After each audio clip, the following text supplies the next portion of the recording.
Welcome back. It is Thursday, July 6th. The MLB. Our three favorite picks are on the way. You guys know who it is. It's Austin, but of course, our trusty steed ally Logan is here. Let's talk about it yesterday, though. Hey, we're the king of 2-1s. That's all we seem to be able to get, and we got another one yesterday, 2-1 day. Logan, great call on the Orioles money line, winning that game 6-3. We'll take it. You also had Taijuan Walker over 2.5 earned runs, pretty sweat free. I had the Royals team total over 1.5 in the first five. They got absolutely cooked by Pablo Lopez. Shout out to him for a complete game shutout. But we made up for a little bit of that lost money because another parlay of the day cashed. We always do a parlay of the day every Monday, Wednesday, and Friday. So we don't have one today, but we'll have one tomorrow. We've now cashed 2 in a row. We'll hopefully do it again tomorrow. But before we dive into our favorite picks, I do first want to talk about an offer on BetFred. This is a pretty good one. You guys have taken advantage of it a ton. So if you want to take advantage of it, here it is. You get $111 in bonus FredBets when you wager $50, but you can also get up to $1,000 back over 5 weeks. So take advantage of it. The links are down below, top of the description. Ohio, Maryland, Arizona, and Iowa. If you're in that state, you can sign up for BetFred, another book that you can take advantage of. They have sometimes have some advantageous lines. We always talk about it's important to line shop. There's just another asset for you guys to do that. There, because obviously line shopping is honestly half of sports betting, being able to get that best line out there, because we do see lines move pretty frequently, as we've seen on the show. But Logan, you got another 2 picks coming your way. I think you got a good one coming up. What's your first one going to be? Yeah, we're going to an early game, so get your bets in because we do have early baseball today. I'm taking a total in this one. I'm going to the Athletics versus Tigers. I'm taking the under 9 total runs, minus 120 odds on Bet365 is currently your best value. Now, Logan, I only have 8.5. Would you play it at 8.5? I would play it at 8.5 as well, but I see that around minus 105 to minus 110 across several books. So if I'm going to only, for that 10 odds difference, yeah, I'm going to go ahead and play the 9 for the hook in case they do end on 9 and the 8.5 loses, but the 9 pushes. That's why I'm playing the 9 in this one, for just a little bit more juice. Now, after a 12-3 Oakland win yesterday, which is a weird box score to see, right? Seeing the A's put up 12 runs feels like a great comeback down to earth spot for these teams, and especially this pitching matchup. I do really like Michael Lorenzen starting for the Tigers today. 4.28 ERA and a 1.17 whip. Lorenzen, he's an all or nothing pitcher, just like gambling. Either you win or you lose. Michael Lorenzen's the same type of pitcher, and I'll take a chance on him today because either he gives up 5 or 6 earned runs, and it'll make us a no sweat bet in the other direction, or he's dealing and only gives up 1 earned run. His game log's quite funny like that. You'll just be scrolling, you'll see 5, and then 1, and then 5, and it's just like, wow, okay. So when he faces a team that knows how to hit him, he really does struggle. But against Oakland, I don't think Oakland sees him that well. He faced Oakland 3 times in 2022. Lorenzen had 3 straight starts where he allowed 0 earned runs versus the A's back in 2022. Now, Logan, that's the A's of 2022. This is the A's of 2023. Well, Lorenzen against current A's roster, 25% K percentage and a .189 expected batting average. So only a 189 expected batting average against this current A's roster. And I expect Lorenzen to be in line for a decent start today. Even with scoring 12 yesterday, the A's are only hitting 243 in their last 3 road games. On the year, 230 on the road batting average. So you tell me kind of like what's the mean, the average for the A's? It's that. It's not 12 runs. That's one of those statistical anomalies that happen every now and then in baseball. And Michael Lorenzen is a really good pitch to contact pitcher when he is going. He is getting really, he's inducing the ground ball outs. And that's hopefully what he's able to do today. Now, who's starting for the A's today? It's Hogan Harris. 5.17 ERA and a 1.25 whip. I mean, I'm not super familiar with Hogan Harris's game. I don't spend my time watching Oakland Athletics baseball normally, but his expected ERA is a 4.28, which is good. And their last 3 games versus the lefty, Tigers are not seeing lefties well. They're only hitting 196 in their last 3 home games versus a left-handed pitcher. Here they are once again at home versus a lefty. Sets the scene. Are they going to improve that much more versus a lefty today? I don't really see it. On the season, the Tigers are hitting 233 versus lefties. That's 27th in the majors.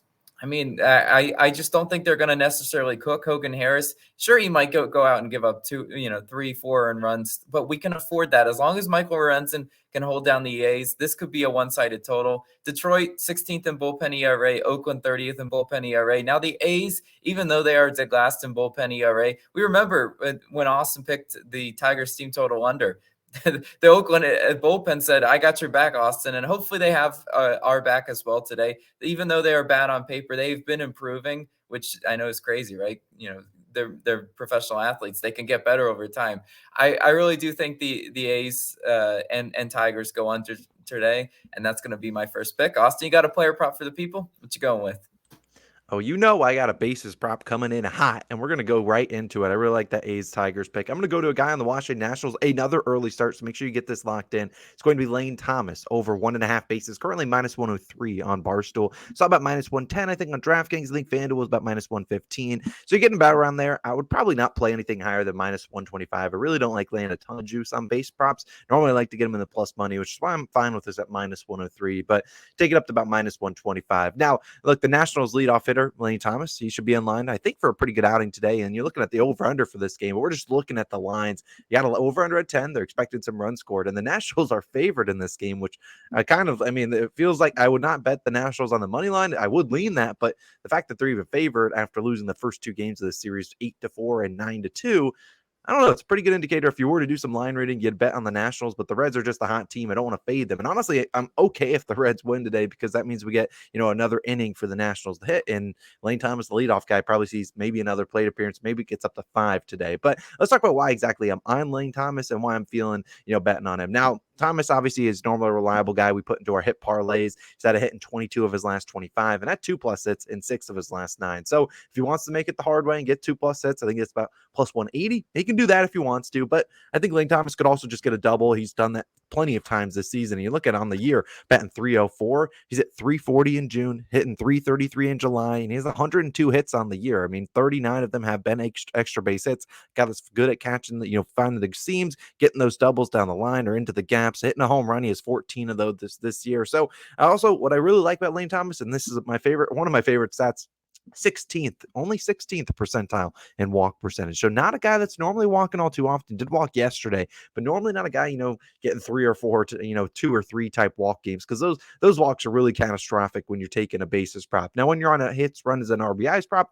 you're okay with the walk. You don't love it, but you at least have a chance to get a run there. With a base prop, you're kind of screwed if you get walked, but he's not been walking a whole lot. And I really love the matchup today against Brandon Williamson, a lefty. And you look at Williamson, rocking a 5.57 ERA. He is a rookie. He's in that 11th percentile expected batting average, 8th in expected slugging, 15th in hard hit percentage, only 18th in K percentage. So not getting a lot of swings and misses. And when he gets hit pretty hard. And look, needless to say, if you look at Lane Thomas, he's been absolutely cooking lefties this year, hitting 385 on the year.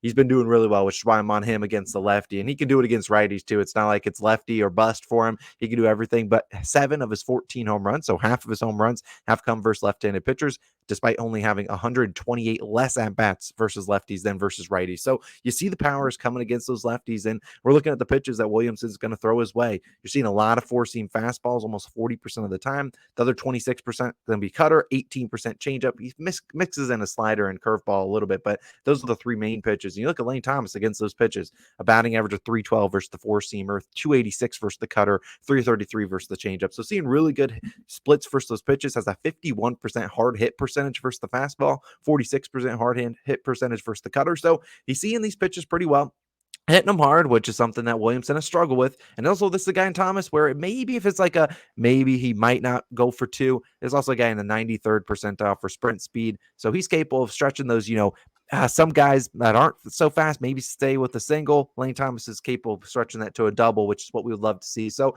like I said, early start for Lane Thomas here. He's over 1.5 bases. Hopefully, Lane Thomas shows up. Hopefully, that under in the Tigers and Athletics game hits. And then our third play will be Logan's next one. So, if the first 2 hit, I don't know if this one has a chance, Logan, because we can't seem to sweep. But what's the third one good? No, I am really confident.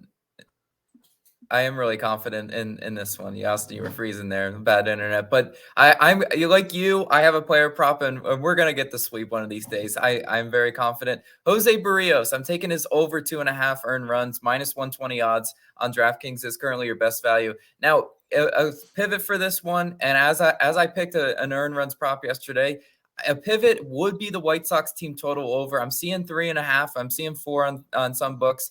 Yes, I would consider taking that. But guys, look what happened with the Rays game yesterday. The Rays, I don't know what their team total closed at, maybe 4.5. Walker hit his earned run prop, but they did not hit their team total. I really do like picking earned run props because I think this is where we actually have an edge over the books. This is why a book like FanDuel doesn't offer it, because I think they know this isn't a market they want to be in, because there's a lot of potentials to cash this bet. Now, Berrios, 3.74 ERA and a 1.2 WHIP on the year. He's gone over this line in 2 out of his last 3 starts, which is something we like to see. Berrios will also normally go 6 innings pitched, sometimes even more. I like earned run props because if a team leaves their starter in too long, we get the run opportunities past the 5th inning. Because normally, if you pick a first 5, you're banking on those 5 innings and the outcome after that 5 innings. You're banking on a team total through 5. You're banking on that once again. Sometimes in baseball, you can see a pitcher humming along for 5 innings. 6th inning is where the wheels come off. That happens so often. And I think we could once again see that with Berrios today. Now, last time Berrios did face the White Sox, he cooked them. 7 innings pitched, 0 and run, 9 Ks. Can he do that again? The hardest thing in baseball, and something that we've seen year in and year out, is can you duplicate that performance against the team that's already seen you? I really don't think so. Berrios is only 47th percentile in K percentage. To assume he's going to go out there and cook them like he did April 25th, I don't think that's necessarily accurate. Berrios also 23rd percentile in expected slugging and expected batting average. So those are bad numbers. When hitters are putting the ball in play against Berrios, good things are happening. And I think that was the Berrios we saw last year. He's been obviously better this year. But I once again think he's a pitcher that's he's in an easy regression spot, kind of like Taijuan Walker was yesterday. White Sox hitting 250 in their last three games, which is a solid average. I need to see that they are bringing the bat somewhat recently. And you look at these White Sox hitters versus Berrios. You've got Tim Anderson, 11 for 39, 282. You got Vaughn, 4 for 12, 333 with a home run. You got Eloy Jimenez, 9 for 26, 346 with a home run. You got Luis Robert Jr., 3 for 15, 200 with a home run. So several of these hitters have seen Berrios. They're somewhat familiar with him, and they've hit him before. They've hit him for home runs. They've hit him for extra bases. I think once again, they will have familiarity with Jose Berrios, and they will be able to go out and get some hits and runs up on him. White Sox 13th in hits, 12th in strikeouts at home. This is hovering near a top 10 offense at home sometimes. Sometimes they cannot convert those runners in scoring position into runs. But I believe the run opportunities will be there for Berrios today, and that's all you can really ask for. At the end of the day, I don't swing the bat for them. I can just say, will the opportunities be there? And I think Jose Berrios will give us several earned run opportunities. So that's going to be our third pick. Austin, the 3-0 sweep is something that's been eluding us, and the people are, we hear you. We hear you that you want a 3-0 sweep. Look, but 2-1 profitable days in baseball, I'll take those any day of the week, honestly. Yeah, well, hopefully we can get this 3-0 day. It's going to happen one day. I mean, it feels like a lunar eclipse at this moment, but we're going to get that sweep one day. I promise you guys that. And hopefully this Berrios one hits. I mean, the fact that you see the Blue Jays is only are the minus 120, minus 125 money line favorites against Lance Lynn, who everyone is going to fade today, which I don't blame him. I'm not saying to bet the White Sox on money line, but hopefully their bats show up at least for Lance Lynn. Give him some run support because he's going to give up some runs. That's what he's been doing all year. But those are 3 favorite plays of the day. You see them scrolling down at the bottom. You want to sign up for BetFred? Links are down below. Let's have a 3-0 day. I'll be in a change of scenery tomorrow, hopefully with a tad better internet, but we'll see you guys back in tomorrow on Friday with hopefully the brooms out. We'll see you guys then. Peace out.